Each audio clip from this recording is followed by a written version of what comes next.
سعدنا في الدنيا فوزنا في الأخرى يا خادجة الكبرى وفاطمة الزهراء سعدنا في الدنيا فوزنا في الأخرى بخادجة الكبرى وفاطمة الزهراء بخادجة الكبرى وفاطمة الزهراء. Bismillahirrahmanirrahim.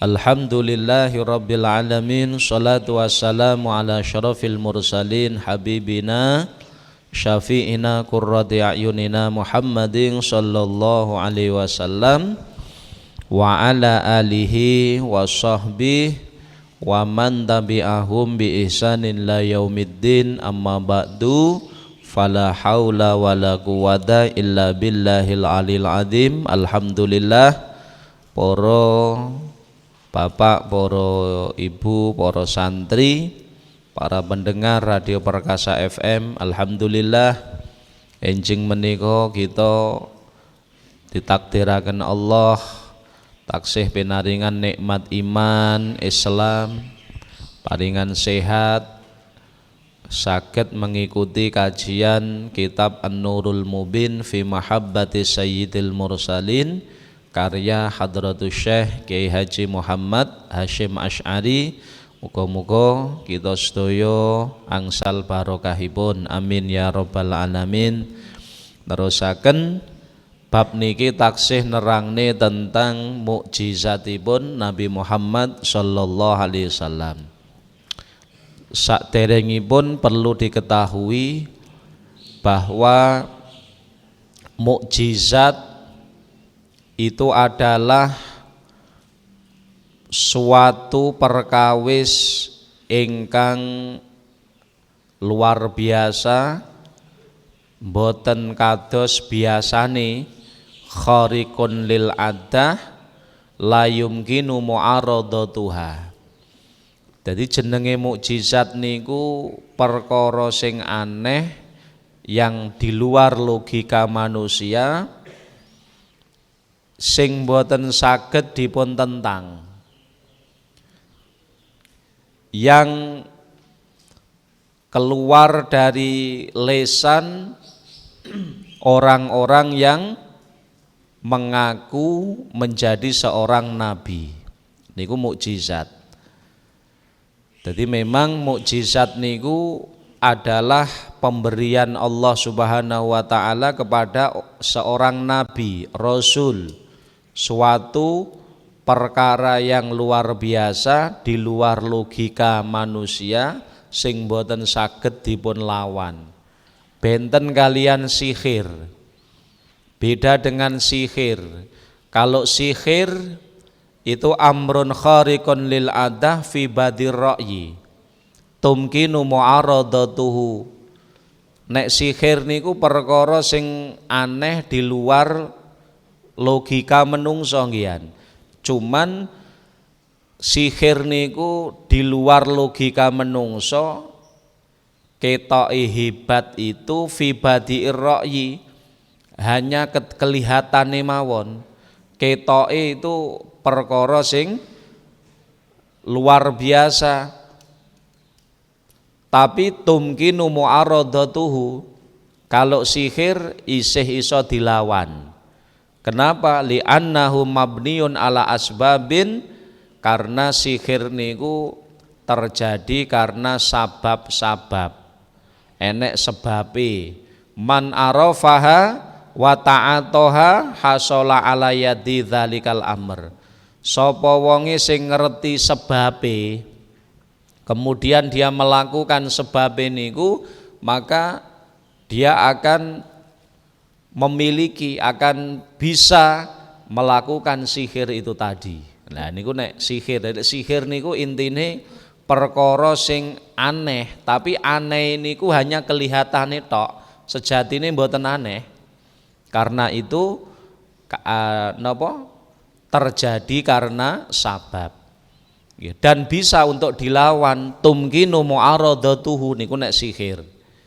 Kemudian kalau fahuwa fil haqiqah wa nafsil amri ghairu khariqinil adah, sejatine sihir niku hakikatnya niku mboten aneh, biasa mawon. Nggih. Lah aneh kuwi wa ghara batuhu innamahiyya bin nadhar li jahli asbabihi. Orang menganggap sihir niku aneh itu artinya aneh niku perkara sing luar biasa kuwi krana dheweke ora ngerti sebab-sebabe. Lek ngerti jane mboten aneh. Kayak sulapan, sihir dan sebagainya. Nggih, niku bisa dipelajari, tapi nggih dosa gede belajar sihir niku. Tapi bisa dipelajari dan bisa dilawan. Sebenarnya ndak aneh sihir, ndak luar biasa, biasa mawon bagi orang yang mengetahui sababnya. Benten kalian mukjizat. Wa ammal mukjizat fa innaha khariqatun lil adah. Hakikatan kalau mukjizat itu memang bener-bener perkara niku luar biasa tenanan. Jadi hakikatnya luar biasa tenanan. La yumkinu mu'aradatuha, sing boten iso dilawan. Nek sihir kena dilawan, mukjizat ndak bisa dilawan. Sihir bisa dipelajari, tapi dosa gede belajar sihir. Tapi nek mukjizat ndak bisa dipelajari. Aku pengen belajar mukjizat ora iso. Ndak bisa, mukjizat itu langsung Allah yang memberikan. Kemudian kalau sihir itu aslinya mboten aneh, mboten luar biasa, biasa mawon bagi wong sing ngerti sebabe. Tapi nek mukjizat itu memang bener-bener luar biasa. Mula fala yumkinu as-sakhir ayyaf'ala mithla fi'lil anbiya min ja'lil mayyit hayyan.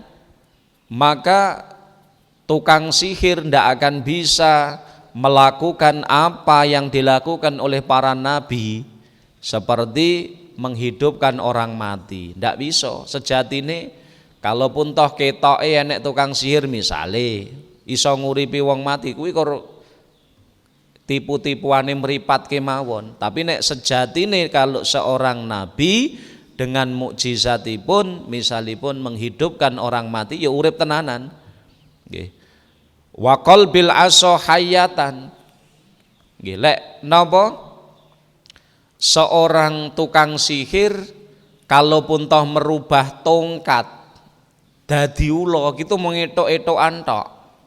Tapi kalau seorang rasul diberi mukjizat tongkat dadi ula tenanan, ora ula etok-etokan. Sehingga akhirnya dos pundi?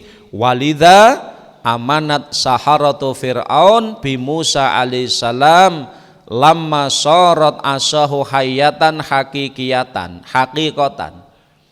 Oleh karenanya tukang-tukang sihir Raja Fir'aun ketika perang tanding, adu tanding kalih Nabi Musa alaihissalam, maka tukang-tukang sihir Raja Fir'aun niki dos pundi?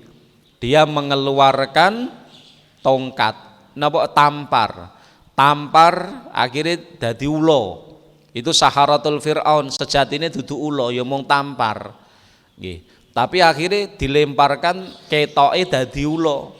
Kemudian Nabi Musa alaihissalam melemparkan tongkatnya dadi ula tenanan, ula hakikatan, ora etok-etok ula. Sehingga akhirnya seluruh tampare saharatu Fir'aun, tukang-tukang sihir Raja Fir'aun itu dipangan kabeh, dimakan kabeh karo ulone saking tongkate Nabi Musa alaihissalam. Memang ulo tenanan, hakikatan.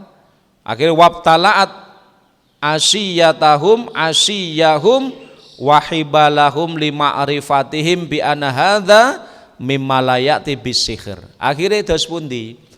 Tukang-tukang sihir Fir'aun niku justru iman dengan Nabi Musa alaihissalam. Kenapa? Ndak mungkin apa yang dilakukan Nabi Musa itu sihir, ndak mungkin. Kenapa? Lah ula ini tongkatnya bener-bener dadi ula, bisa memakan semua ular-ular dari tampar-tampari saharatu Fir'aun. Makanya kalau sihir itu ketoke misalnya godhong dadi dhuwit etok-etokan, ora kok dhuwit tenanan. Nggih. Tampar dadi ula itu etok-etokan, dudu ula tenanan niku. Ngoten. Tapi beda karo mukjizat. Itu perbedaan mukjizat dengan sihir. Jadi nek mukjizat niku memang sejatine luar biasa, nek sihir mboten. Jane biasa mawon. Orang mengatakan luar biasa karena tidak tahu sebabipun, ngaten. Kemudian kalau sihir bisa dilawan, kalau mukjizat mboten saged. Itu bedanipun. Kemudian kalau sihir wasihru masdaru min nafsin ammarah bisu. Nek sihir itu keluarnya saka ati sing elek. Sihir iku metune saka wong sing duweni ati sing elek. Iku sihir. Takunu mudhiron lil fasad. Lah munculnya sihir itu sebagai tanda kalau dia itu orang yang buruk, itu sihir. Wal mukjizat masdaruha min nafsin zakiyah takunu madharon lissolah. Lek mukjizat itu metune mukjizat niku saka wong sing duweni ati sing resik, ati sing apik, takunu mudhiron lissolah wal irsyad. Sehingga keberadaan mukjizat niki menjadi tanda bahwa dia itu orang yang mulia, tanda kalau dia itu orang yang soleh, orang yang dijadikan Allah sebagai jalan petunjuknya. Niku diantara perbedaan antara sihir dengan mukjizat. Nek sihir itu metune mesti saka ati sing elek. Wasihru masdaruhu min nafsin ammarah bisu. Nek sihir niku metune saka ati sing elek. Mula ketika ada orang misalipun nggih, kalau orang misalkan bisa mensihir itu menunjukkan hatinya buruk. Takunu madharon lil fasad. Dan itu sebagai tanda kalau dia itu orang yang tidak baik. Tapi nek mukjizat mboten. Mukjizat itu metune saka ati sing apik. Mula ngapunten lek enek wong soleh, enek wong apik, ahli ibadah, apa mungkin bisa keluar sihir? Tidak bisa. Karena sihir itu metune saka cara munculnya, tumbuhnya dari hati yang buruk. Tapi nek mukjizat itu tumbuhnya metune cukule saka ati sing resik. Dua hal yang bertolak belakang. Dan keberadaan mukjizat menika sebagai perlambang, sebagai petunjuk akan kesolehan orang yang memiliki kalau wau. Niki bedane mukjizat dengan sihir. Kemudian enten malih karomah. Karomah itu amrun khariqun lil adah yadharu ala yadil wali. Nek karomah niku padha karo mukjizat. Artinya memang perkara sing luar biasa hakikatnya ndak bisa dilawan. Okay. Dan memang luar biasa dan metune mukjizat niku saka ati sing resik. Dan bedane dengan mukjizat napa? Mukjizat dengan karomah, lek mukjizat niku disertai pengakuan sebagai seorang nabi. Kalau karomah itu disertai pengakuan itu seorang wali atau keluar dari orang yang menjadi walinya Allah Ta'ala. Jadi nek mukjizat itu nabi, nek karomah itu wali. Tapi kedua-duanya podo-podo perkara sing metune saka ati sing resik. Mukjizat metune saka ati sing resik, karomah metune saka ati sing resik. Kemudian karomah dan mukjizat podo-podo ra kenek dilawan. Ndak bisa dilawan. Mukjizat nabi ndak bisa dilawan. karomah para wali juga tidak bisa dilawan. Kemudian mukjizat itu sesuatu yang luar biasa hakikatnya. Karomah juga sesuatu yang luar biasa. Cuman beda nih, kalau mukjizat itu diberikan Allah kepada seorang nabi. Kalau karomah diberikan Allah kepada seorang wali. Niki perbedaan nih pun. Kemudian yang jelas seseorang diberikan kemuliaan itu oleh Allah Subhanahu wa taala. Kenapa? Karena saking resike atine, saking resike manahipun. Nggih, kemudian piyambakipun muadzabah ala taat. Jadi terus menerus ngibadah ning Allah taala. Ngedohi larangan-larangane Allah Subhanahu wa taala. Wal mu'rid anil inhimak fil ladzati wasyahawat. Dia nggih bisa berpaling dari gebyare dunya, kesenangan-kesenangane dunya menika.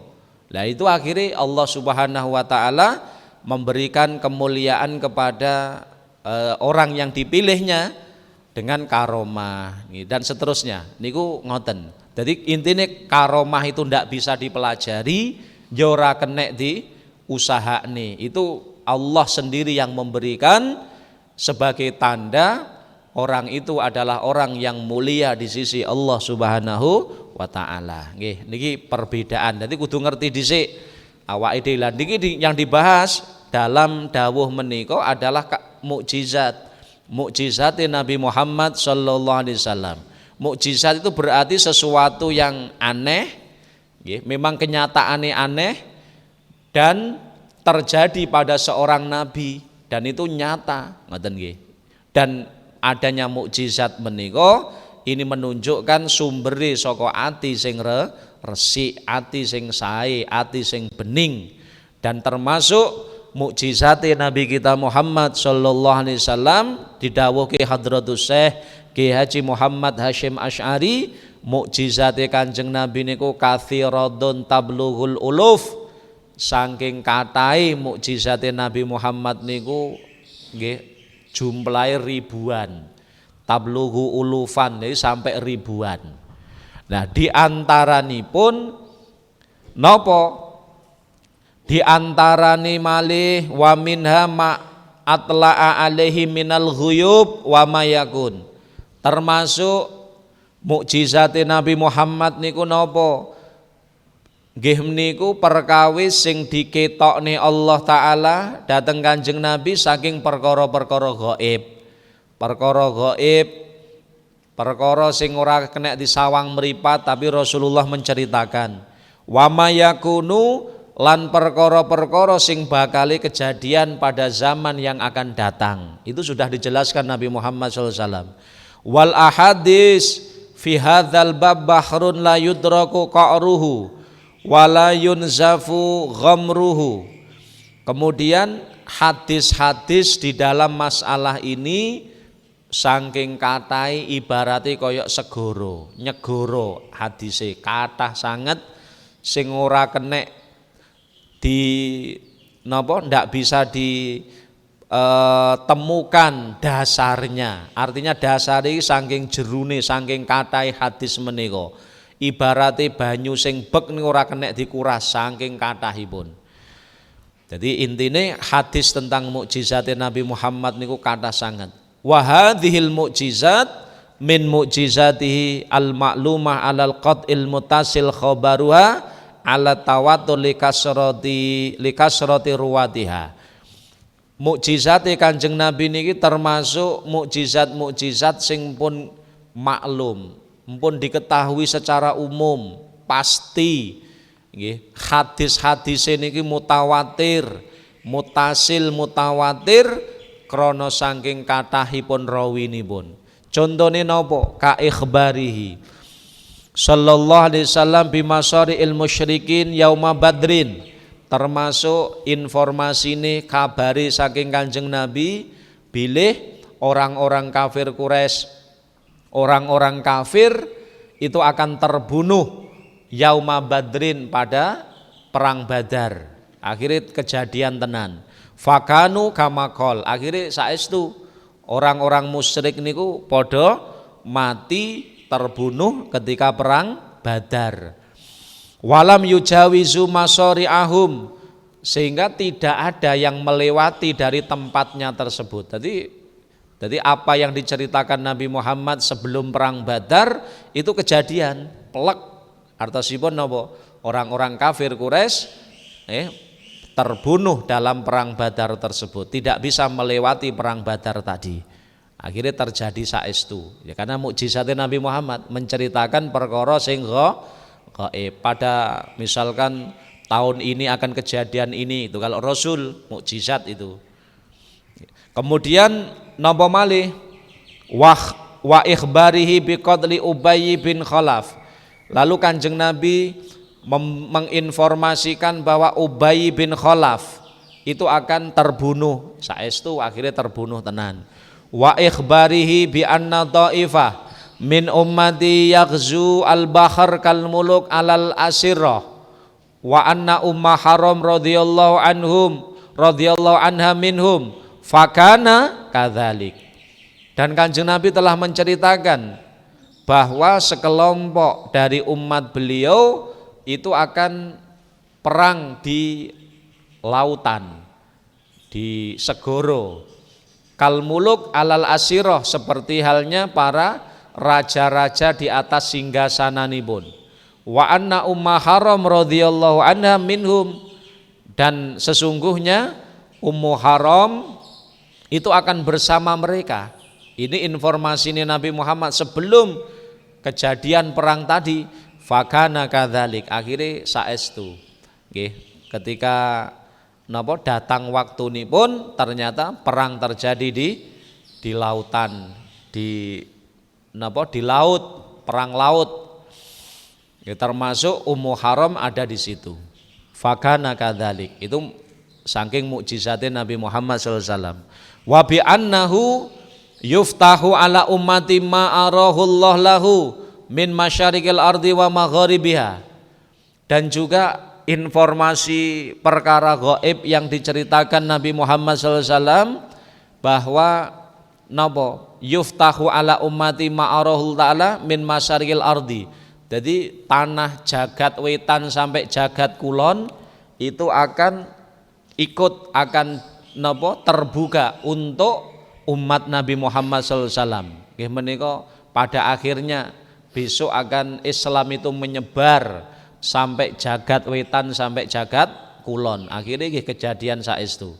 Wa bi anna kunuza Kisra tungfikuha ummatuhu fi sabilillah. Kemudian informasi ninjeng Nabi Muhammad SAW bahwa sesungguhnya Raja Kisra nggih bi anna dadi gedungane harta simpanane Raja Persia itu akan dinafkahkan, digunakan umat Nabi Muhammad untuk perang fisabilillah. Kejadian saestu. Wa bi annahu yakhafu ala ummatihi ma yuftahu lahum min zuhratil hayatid dunya. Kemudian informasi ini Nabi Muhammad juga nggih menika bahwa Rasulullah niku mengkhawatirkan akan datang terjadi pada umat Nabi Muhammad niku napa ma yuftahu lahum min zuhratil hayatid dunya. Jadi dibukanya gemerlape dunya, sehingga khawatir Nabi Muhammad nggih ketika dunya niku gemerlape dunya niku dibuka, akhirnya kathah umat Kanjeng Nabi sing tertipu dengan gemerlape dunya niki wau, sehingga nglalekke akhirate, nglalekke ibadahe, nglalekke gawe api, nglalekke golek sangu kangge akhirat. Khawatir Kanjeng Nabi Muhammad. Dan nanti akan datang saatnya seperti itu, di mana orang itu yang dipentingkan hanya urusan dunya, hanya urusan dinar dirham. Bahkan sampai dia itu rela demi mengejar dinar dirham, mengejar uang, dia harus meninggalkan ibadah, dia harus napa niku melakukan larangan-larangan Allah Subhanahu wa taala, naudzubillah, maka zaman itu zaman yang mengerikan. Mula Kanjeng Nabi khawatir, sudah khawatir. Beliau pada waktu sugenge niku pun khawatir karena diberitahu oleh Allah Subhanahu wa taala bahwa akan terjadi umat yang seperti itu. Maka sampai didhawuhne ketika zaman sing pun koyok ngoten niku, orang yang pada pagi hari iman, sore ini dia itu hilang imannya, lepas imannya. Sore iman, paginya sudah lepas imannya. Itu saking zaman yang mengerikan. Jadi akhirnya wong lek wis koyok ngoten niku pada zaman itu dia wis ora mikir akhirate, wis ora mikir ibadahe. Sing dipikir napa? Duit, pun bondo dan seterusnya. Sehingga akhirnya menghalalkan segala cara. Ora peduli niki haram apa halal, wis ora peduli. Ngoten. Bahkan sudah sikut kanan, sikut kiri dan seterusnya. Itu kalau sudah zaman seperti itu. Itu yang dikhawatirkan Nabi kita Muhammad sallallahu alaihi wasallam. Wa bi annahu yakhafu ala ummati ma yuftahu lahum min zuhratil hayatid dunya. Wa bi anna khazaina Faris warum tuftahu li ummati. Dan informasi gaib Nabi Muhammad SAW bahwa kekayaan orang Persia, Romawi, Warum itu akan jatuh di tangan umat Nabi Muhammad SAW. Wa bi anna Suraqah bin Malik radhiyallahu anhu yusawwaru sawarai Kisra, dan Suraqah bin Malik radhiyallahu anhu itu akan dinggoni dua gelang tanah Kisra. Wa bi annal Hasan bin Ali radhiyallahu anhu yuslihullah bihi baina fi'ataini azimataini minal muslimin. Dan sesungguhnya Sayyid Hasan ini cucune jeneng Nabi Muhammad sallallahu alaihi wasallam. Sayyid Hasan bin Ali itu dijadikan Allah merukunkan dua kelompok besar umat Islam yang bertikai, dua kelompok umat Islam yang saling bermusuhan, bertikai, Allah merukunkan mereka bihi lantaran Sayyid Hasan, dan akhirnya terjadi saestu. Wa bi anna Sa'ad bin Abi Waqqas sayukhlafu, dan sesungguhnya Sa'ad bin Abi Waqqas itu suatu saat akan diangkat jadi pemimpin, khalifah, hatta yantafi bi aqwamun wa yadurru bi akharun. Dan ketika kepemimpinan Sa'ad bin Abi Waqqas, sekelompok umat itu mengambil manfaat, tapi sekelompok umat yang lain itu dalam bahaya. Wa bi annan Najasyi mata yaumakum hadza wa huwa bil Habasah. Kemudian Kanjeng Nabi suatu saat Kanjeng Nabi menceritakan bahwa Raja Najasyi, Raja Najasyi itu meninggal dunia sekarang ini, kata Rasulullah. Padahal Raja Najasyi niku pada saat Rasulullah dawuh niku berada di pundi? Habasah, negara Habasah, Ethiopia. Tapi Rasulullah pun ngertos. Jadi Raja Habasyah itu meninggal dunia pada saat Rasulullah di Makkah. Itu Rasulullah pun ngerti. Padahal posisi ini Raja Habasyah niku di daerahnya Ethiopia mereka. Tempat yang jauh, ora enek HP pada waktu niku. Rasulullah pun ngertos sekarang ini Raja Najasyi meninggal dunia. Ternyata saestu ngaten nggih. Wa bi anna Aswad al-Ansi kutila lailakum hadhi wa huwa bil Yaman. Kemudian Rasulullah menceritakan ada orang Yaman namanya Aswad, sahabat Aswad al-Ansi. Itu sekarang terbunuh, berada di Yaman. Saestu akhirnya diberitakan Aswad al-Ansi itu yang berada di Yaman terbunuh pada waktu niku, pada waktu Rasulullah dawuh niki wau. Ini bagian dari mukjizat Nabi Muhammad SAW di luar logika menungso. Wa bi annal muslimin yuqatiluna turka as-sigharal uyun aradal wujuh Dzilful Unuf. Kemudian Rasulullah juga menceritakan bahwa orang-orang muslim nanti akan memerangi Turki. Memerangi Turki. Itu sebelumnya Turki kan dipimpin oleh orang yang tidak muslim, ya, memusuhi, sehingga akhirnya diperangi, akhirnya jatuh Turki di bawah kaum muslimin. Wa bi annal Yaman tuftahu alaikum wasyam wal Iraq wa bi annal muslimin yajnaduna salasata ajnadin jundin bil Yaman wa jundin bisyam wa jundin bil Iraq. Jadi kemudian orang Yaman, bi annal Yaman, suatu ketika Yaman akan jatuh di tangan kalian, orang muslim. Kemudian negara Syam juga negara Irak. Akhirnya AS itu. Tidak lama kemudian negara Yaman jatuh di tangan orang Islam, Irak dan juga negara Syam, Syria. Itu padahal Rasulullah menginformasikan sebelum kejadian. Akhirnya kejadian saestu, ini bagian saking mukjizatnya Nabi Muhammad SAW. Wa bi annal muslimin yajnaduna salasata ajnadin. Kemudian orang muslim akan membagi pasukanipun menjadi 3. Ada yang dari Yaman, ada yang dari Syam, ada yang dari Irak. Wa bi annahum yaftahuna Misra ardon yudhkaru fiyal qirat fastausu bi ahliya khairan fa inna lahum dhimmatan wa rahman. Kemudian juga Rasulullah menceritakan bahwa orang-orang muslim itu akan menaklukkan tanah Mesir. Ya, Mesir yang di sana, dalam Mesir itu ada qirat. Oleh karenanya, karena sudah nanti ditaklukkan oleh orang-orang muslim, maka berbuat baiklah, nasihatilah supaya berbuat baik kepada penduduk Mesir. Fa inna lahum dhimmatan wa rahman. Karena penduduk Mesir tersebut itu berhak mendapat tanggungan karena di bawah kekuasaan orang muslim. Wa rahman, yang berhak untuk saling berkasih sayang.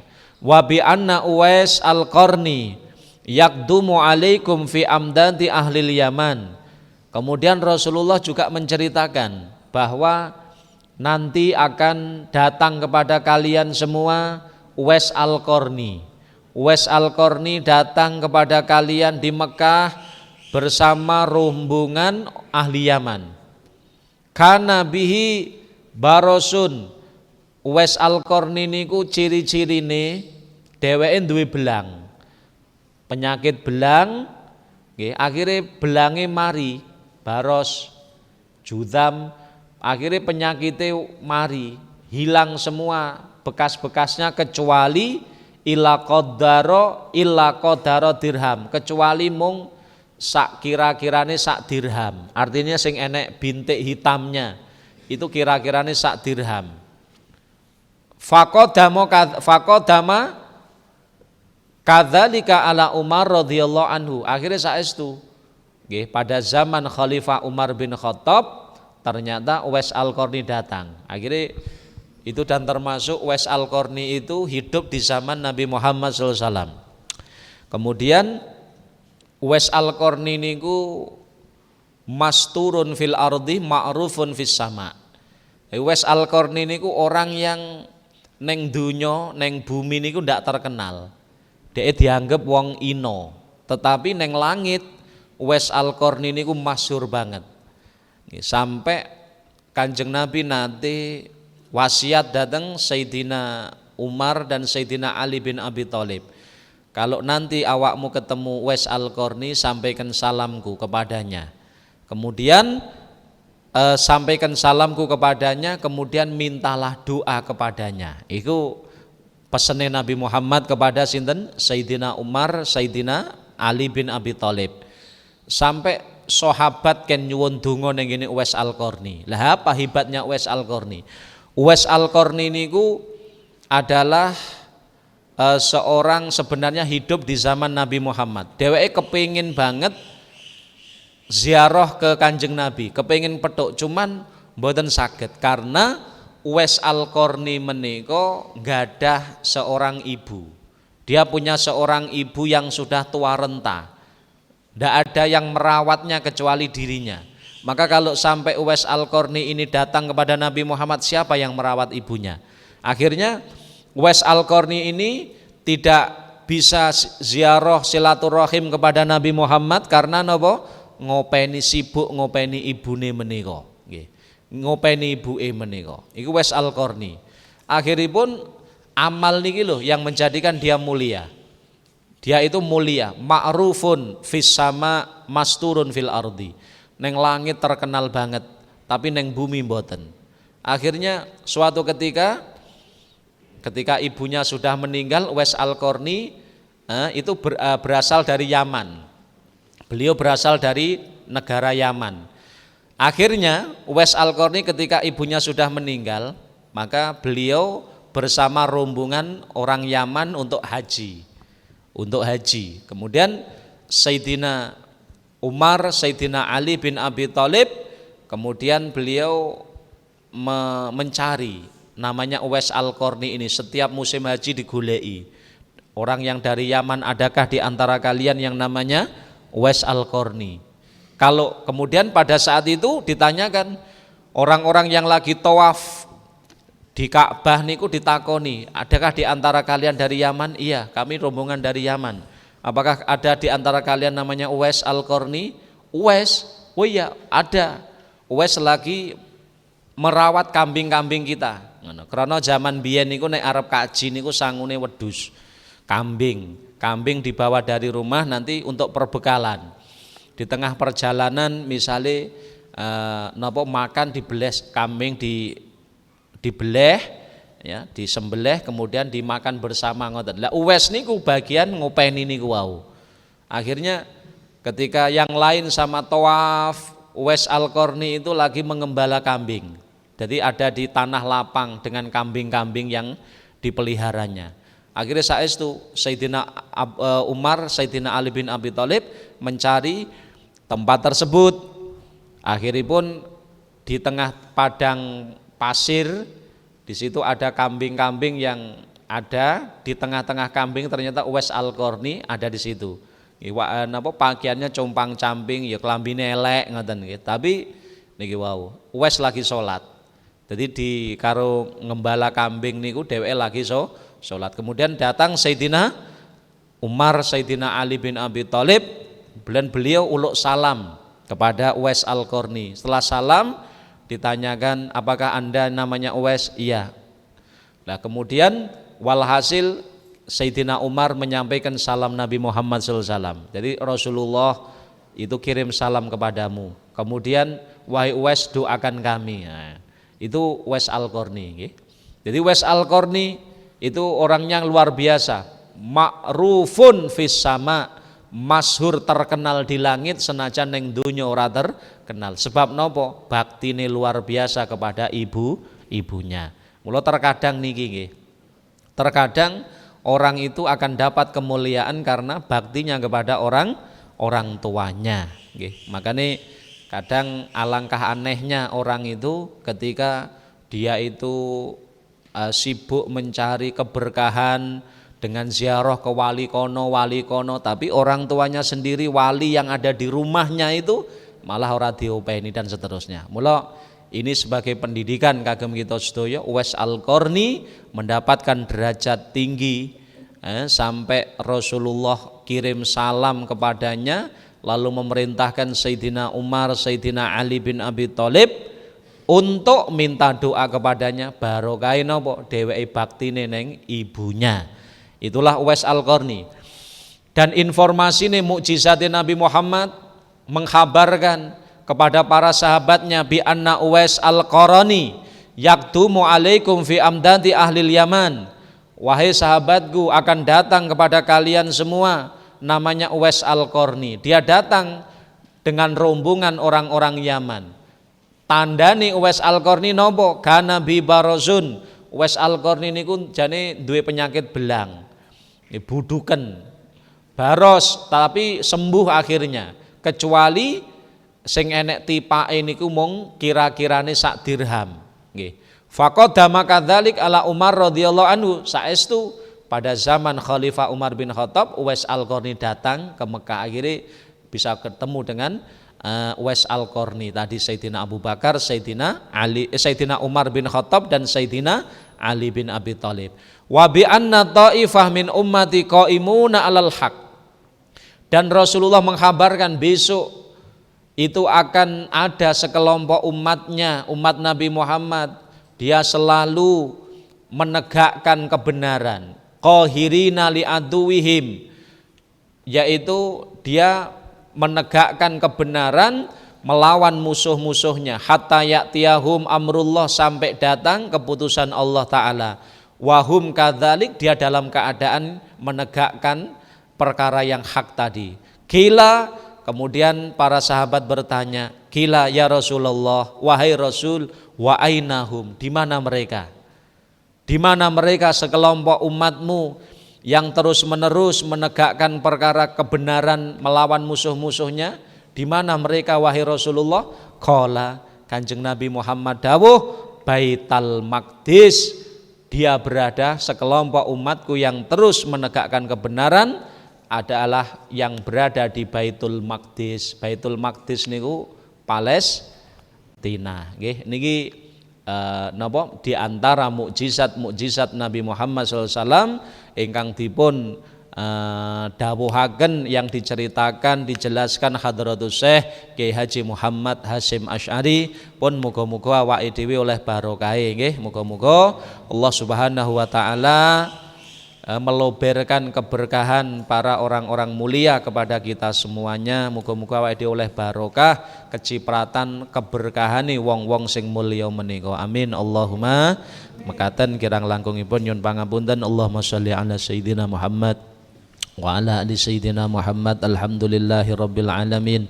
Allahumma barik lana fi hayatina, Allahumma barik lana fi arzakina, Allahumma barik lana fi ulumina, Allahumma barik lana fi dzurriyyatina wa ahlina wa talamidina zaujatina auladina. Allahumma rzuqna ilman nafi'ah wa amalan sholihan maqbulah. Allahumma a'inna ala dzikrika syukrika wa husni ibadatik. Allahumma arham mata sayyidina Muhammad, Allahumma aslih mata sayyidina Muhammad, Allahumma ansur mata sayyidina Muhammad, Allahumma farrij an ummati sayyidina Muhammad. Rabbana atina fid dunya hasanah wa fil akhirati hasanah qina adzabannar. Allahumma khtim lana min husnil khatimah, na'udzubika min su'iha. Sallallahu ala sayyidina Muhammadin wa ala alihi sahbihi wasallam. Alhamdulillah rabbil alamin. Mekaten kirang langkungipun nyuwun pangapunten. Assalamualaikum warahmatullahi wabarakatuh. Allahumma salli ala Muhammad, ya Rabbi salli alaihi wa sallim.